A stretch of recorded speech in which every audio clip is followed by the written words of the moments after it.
Hello everyone, welcome to the channel. हम Vedic as पढ़ रहे थे और पिछले क्लास में हमने महाकाव्यास देखा था। तो जैसा कि हमारा फॉर्मेट है, हम प्रीवियस क्लासेस में जितने भी इन्फॉर्मेशन हमने कवर किया है उसे पहले हम लोग रिवाइज करते हैं, फिर आज के क्लास की ओर प्रोसीड करते हैं। तो देख लेते हैं पिछले क्लासेस में हमने क्या क्या पढ़ा था। वैदिक एज का टाइम पीरियड हमने क्या देखा था, 1500 BC टू 600 BC। फिर हमने 2 थ्योरीज देखा था। पहला था मैक्स मूलर के द्वारा जो थ्योरी दिया गया था, और दूसरा था बाल गंगाधर तिलक के द्वारा जो थ्योरी दिया गया था। According to Max Muller, Aryans migrated from Central Asia, that's why we call this theory as Central Asian theory. According to Bal Gangadhar Tilak, Aryans migrated from Arctic region, so we call this theory as Arctic theory. Next हमने ये inscription देखा था। This is Boghazkoi inscription which was found in Asia Minor, Turkey. Asia Minor is a region in Turkey. और ये bogus का inscription central Asian theory जो कि Max Muller के द्वारा दिया गया था उसे ये प्रूव करता है। इसी बोगस का इंस्क्रिप्शन में 4 गॉड्स के बारे में मेंशन है: इंद्र, वरुण, मित्र, नासत्याज। जैसा कि हमने देखा 4 गॉड्स हैं, फिर उसी से हमने रिलेट किया था कि 4 वेदास भी हैं और 4 लिटरेचर भी हैं। 4 वेदास हैं ऋग्वेद, सामवेद, यजुर्वेद एंड अथर्ववेद। ऋग्वेद, सामवेद और यजुर्वेद वेदत्रयी के पार्ट हैं। Atharvaveda is not the part of Vedatrayi. ये जो त्रयी वर्ड है, इट मीन्स 3, इसीलिए वेदत्रयी में 3 वेदास को इंक्लूड किया गया है, which is Rigveda, Samaveda and Yajurveda, and Atharvaveda which is the last one is not included. फिर हमने 4 लिटरेचर देखा था। ब्रॉडली 4 लिटरेचर: वेदास जिसे संहितास भी कहते हैं, ब्राह्मणास, अरण्यकास, उपनिषद्स। फिर वेदास के बारे में मैंने 3 पॉइंट्स बताया था कि आपको याद रखना है। First is Apaurusheya, second is Nitya and third is Shruti. Apaurusheya means it's not created by humans, it's gifted by God. Nitya means it exists in all eternity. इसका मतलब है ये शुरू से, प्रारंभ से अंत तक ये एग्जिस्ट करेगा। एंड श्रुति मीन्स वेदास हमें श्रुति के द्वारा प्राप्त हुआ है, ये हमें लिखित प्राप्त नहीं हुआ है। नेक्स्ट हम देख लेते हैं ऋग्वेद में हमने क्या क्या देखा था। Rigveda is the collection of lyrics. Rigveda is the oldest text in the world. Rigveda is the first testament of humankind. Rigveda has 1028 hymns which is recited by Hotri Brahmins. Rigved has 10,580 verses. Rigved has 10 mandals, and in these 10 mandals, the first and 10th mandal were added later. इसे बाद में add किया गया। Second to 7th mandals, which is total 6 in number, are called गोत्र और वंश मंडल्स। और ये जो टोटल 6 मंडल हैं, इन्हें कलेक्टिवली कूल ग्रंथ कहते हैं। 10th मंडल जो है, 10th मंडल में पुरुष सूक्ता का जिक्र किया गया है, जिसमें 4 वर्ण आते हैं: ब्राह्मण, क्षत्रिय, वैश्य एंड शूद्रस। सामवेद, नेक्स्ट है Samaveda. Samaveda is the book of chants. इसमें टोटल नंबर ऑफ वर्सेस था 1549, जिसमें से 75 को एक्सक्लूड करके बाकी जितने भी सारे वर्सेस हैं ये सारे ऋग्वेद से लिए गए हैं। सामवेद किनके द्वारा रिसाइट किया जाता है? उद्गात्री ब्राह्मण्स के द्वारा रिसाइट किया जाता है। सामवेद में इंडियन म्यूजिक है। नेक्स्ट है Yajurveda. Yajurveda is the book of sacrificial prayers. इसमें verse as well as prose दोनों है। जो पहले हमने 2 वेदास देखा, ऋग्वेद एंड सामवेद, उसमें सिर्फ वर्स थे, बट इसमें verse as well as prose दोनों है। Yajurveda is recited by Adhvaryus. Yajurveda is divided into 2। पहला है कृष्ण यजुर्वेद एंड दूसरा है शुक्ल यजुर्वेद। फिर है अथर्ववेद। अथर्ववेद में सिर्फ एक ही पॉइंट था, it's the book of magical formula. इसमें चार्म्स एंड स्पेल्स मेंशन्ड है। इसे हम इविल्स एंड डिजीजेस को प्रिवेंट करने के लिए यूज करते हैं। नेक्स्ट हमने पढ़ा था ब्राह्मणास। सबसे पहले देख लेते हैं ब्राह्मणास क्या है। ब्राह्मणास वैसे टेक्स्ट हैं जो कि वेदास के जो हिम्स हैं उन्हें एक्सप्लेन करते हैं। ब्राह्मणास को प्रोज के फॉर्म में लिखा गया है और रिचुअल्स के फॉर्म में लिखा गया है। अब ऋग्वेद के कौन कौन से ब्राह्मण हैं? ऋग्वेद के ब्राह्मण हैं ऐत्रेय और कौशिकी, जिसे संख्यान भी कहते हैं। सामवेद के ब्राह्मण हैं पंचवंश, जिसे तांड्य महाब्राह्मण कहते हैं, षडवंश, छंदोग्य और जैमिनी। यजुर्वेद के जो ब्राह्मण हैं शतपथ। शतपथ से हमने ये पॉइंट देखा था कि it's the oldest and the largest ब्राह्मण। और तैत्तिरीय। अथर्ववेद के जो ब्राह्मण हैं वो है गोपथ। ये सारे ब्राह्मण्स मैंने बताया था, इन्हें कैसे याद रखना है आप प्रीवियस वीडियोस में जाके देख सकते हो। नेक्स्ट हमने देखा था अरण्यकास एंड उपनिषद्स। अरण्यकास हैं फॉरेस्ट टेक्स्ट्स, ये वैसे टेक्स्ट्स हैं जिसे हर्मिट्स जो एकांतवास करते हैं और जो स्टूडेंट्स एकांतवास करते हैं, जो सन्यासी हैं, उनके लिए लिखा गया टेक्स्ट है। ये कंक्लूडिंग पोर्शंस ऑफ ब्राह्मणाज है। ब्राह्मणाज को कंक्लूड करता है अरण्यकाज। फिर है Upanishads. Upanishads are philosophical texts. Total number of Upanishads क्या देखा था? 108। उपनिषद्स को हम वेदांत भी कहते हैं क्योंकि ये वेदास के अंत में आता है। सबसे पुराना उपनिषद जो हमने देखा था वो है बृहद अरण्यका। तो ये जो बृहद वर्ड है, ये यूज होता है जब कोई चीज लार्ज हो, उसके लिए यूज होता है बृहद वर्ड, लार्ज। इसीलिए आप ऐसे इसे याद रख सकते हो कि बृहद अरण्यका जो काफी बड़ा, काफी लार्ज है, वो द ओल्डेस्ट वन है। फिर लिटरेचर को हमने थोड़ा डीप में देखा था। Literature are total 6 in numbers, जिसमें से पहला है वेदांग, जिसे सूत्रास भी कहते हैं। दूसरा है धर्मशास्त्रास या स्मृति धर्मशास्त्रास। तीसरा है महाकाव्यास या एपिक्स। चौथा है पुराण्स। पांचवा है उपवेदास। छठा है षड्दर्शनास। तो जैसे कि लिटरेचर टोटल 6 है, वैसे ही वेदांग, धर्मशास्त्रास और षड्दर्शनास भी 6 हैं। ये 3 6 हैं। षड मीन्स 6 होता है, सो ऐसे भी याद रख सकते हो 6। सो लिटरेचर 6 होता है। और 6 क्या क्या होता है लिटरेचर में? धर्मशास्त्रास, वेदांग और षड दर्शन भी 6 होते हैं। महाकाव्य 2 होते हैं, पुराण 18 हैं, उपवेदास 4 हैं। फिर हमने 6 वेदांग्स देखा था। जो पहला है शिक्षा, जिसे फोनेटिक्स कहते हैं। ये जो जितने भी सारे 6 वेदांग्स यहाँ लिखे गए हैं, जैसे जैसे ये 6 वेदांग्स आ रहे हैं, आपको भी ये रिकॉल करते हुए चलना है कि ये जो 6 वेदांग्स हैं, इनमें हमने क्या क्या देखा था। तो शिक्षा में हमने देखा था, शिक्षा को फोनेटिक्स कहते हैं। शिक्षा में हमने देखा था प्रतिसाख्य क्या था? It's the oldest text on phonetics. Kalpasutras में हमने देखा था, कल्पसूत्रास मीन्स रिचुअल्स, जिसमें श्रौत सूत्रास और शूल्ब सूत्रास था, जो डील करते थे सैक्रिफाइसेस से। इसमें 2 पार्ट थे, गृह सूत्रास और धर्म सूत्रास। गृह सूत्रास में फैमिली सेरेमनीज था और धर्म सूत्रास में वर्णास और आश्रम्स था। फिर है व्याकरण means grammar. Ashtadhyayi composed Panini and Ashtadhyayi is the oldest grammar of the world. फिर है निरुक्ता मीन्स एटिमोलॉजी। निरुक्ता में हमने एक और टर्म देखा था, वो है Nighantu. Nirukta composed by Yaskacharya, Nighantu composed by Rishi Kashyap. Nirukta is the oldest dictionary of the world and Nighantu is the oldest word collection of the world. फिर हमने देखा था छंद मीन्स मैट्रिक्स। छंद में था छंद सूत्रास, जो पिंगलाचार्य द्वारा कंपोज्ड है। फिर है ज्योतिष इज द एस्ट्रोनॉमी। ज्योतिष में हमने देखा था लगत मुनि कंपोज्ड वेदांग ज्योतिष एंड वेदांग ज्योतिष इज द ओल्डेस्ट ज्योतिष टेक्स्ट। ये जो सीक्वेंस है, इन 6 को कैसे याद करना है, मैंने प्रीवियस क्लासेस में ये कवर किया है, तो आप प्रीवियस वीडियोस को रेफर कर सकते हो। फिर था 6 स्मृतियां। पहला है मनुस्मृति, दूसरा है Yajnavalkya Smriti. Manusmriti and Yajnavalkya Smriti were of pre Gupta period and the rest 4 which is Narada, Parashara, Brihaspati and Katyayana Smritis are of Gupta period.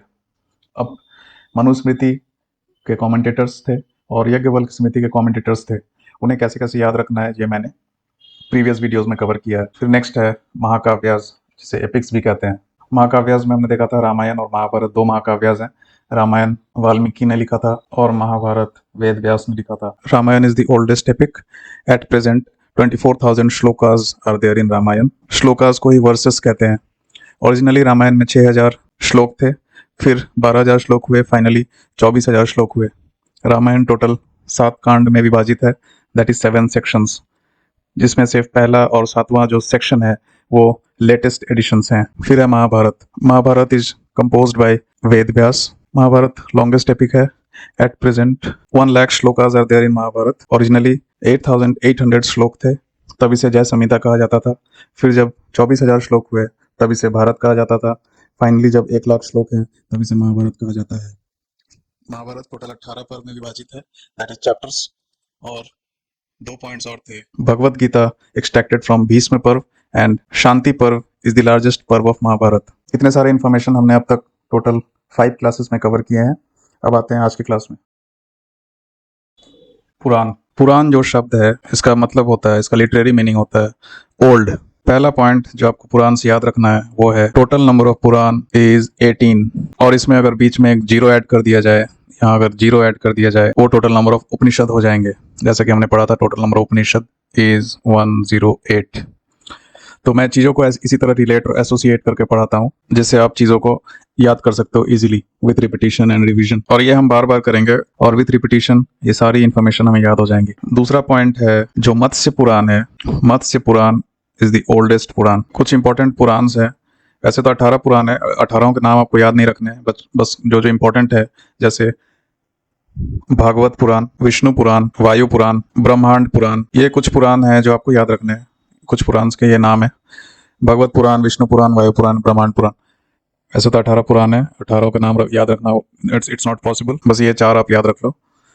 Next point है जनरली 5 सब्जेक्ट्स आर डिस्क्राइब्ड। जितने भी पुराण है उनमें जो जनरली 5 सब्जेक्ट्स का डिस्क्रिप्शन है, और वो 5 सब्जेक्ट्स है। जो पहला है वो है सर्ग। सर्ग का मीनिंग होता है क्रिएशन ऑफ द वर्ल्ड। फिर है Pratisarga. Pratisarga means recreation after the dissolution of the world. Third है वंश, और वंश में डिस्क्राइब्ड है genealogies of gods and rishis.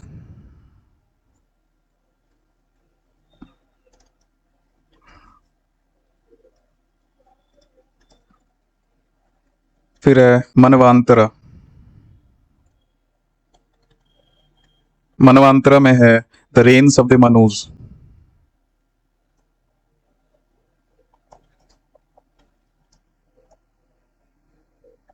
Who are the first humans?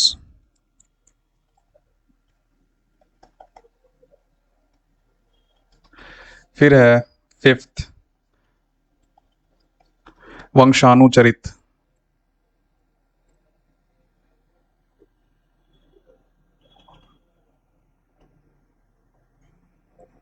वंशानुचरित में है genealogies of various royal dynasties.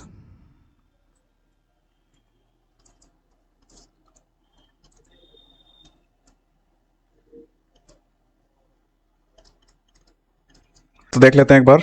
सर्ग।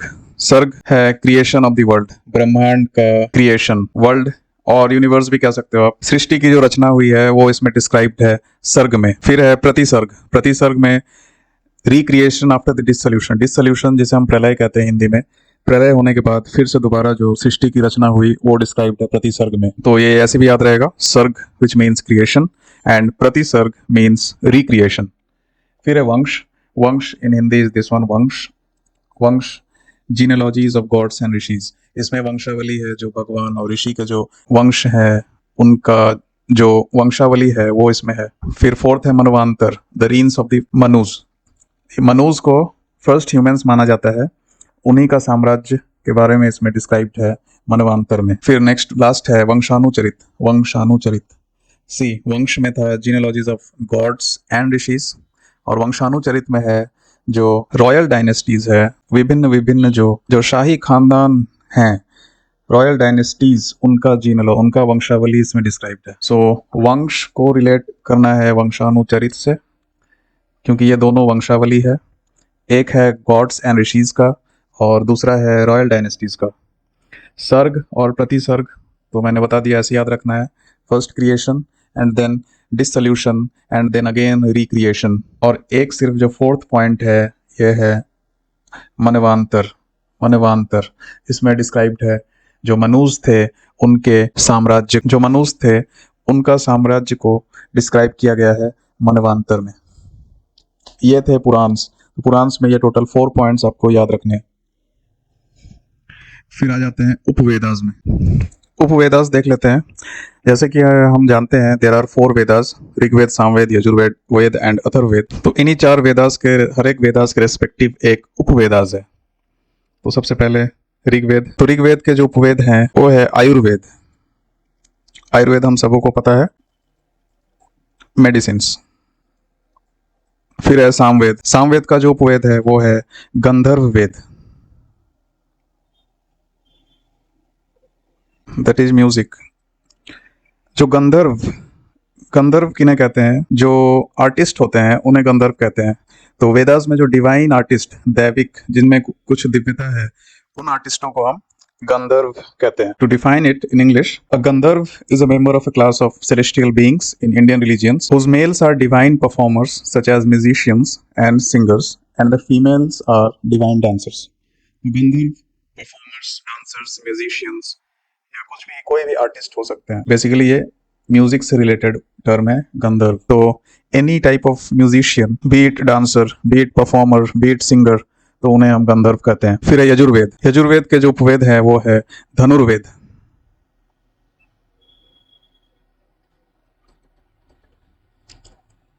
आर्चरी।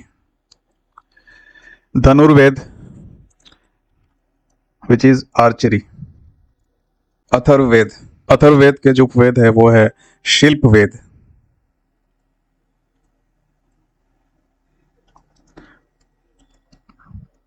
और इसे अर्थवेद भी कहते हैं। अर्थवेद। अब देख लेते हैं इन्हें याद कैसे रखना है। ऋग्वेद मैंने बताया था, ऋग्वेद का ब्राह्मण आपको बताया था Aitareya which starts from the letter A, तो उससे आप रिलेट कर सकते हो। जो ऋग्वेद का जो उपवेद है वो भी लेटर ए से स्टार्ट होता है विच इज आयुर्वेद। सामवेद में मैंने बताया था इंडियन म्यूजिक, और इंडियन म्यूजिक से आप रिलेट कर सकते हो गंधर्व वेद को। यजुर्वेद, यजुर में जो लास्ट का साउंड है वो है Yajur, and Dhanur, these two words are rhyming words, so ऐसे आप याद रख सकते हो। यजुर्वेद का जो उपवेद है वो है धनुर्वेद।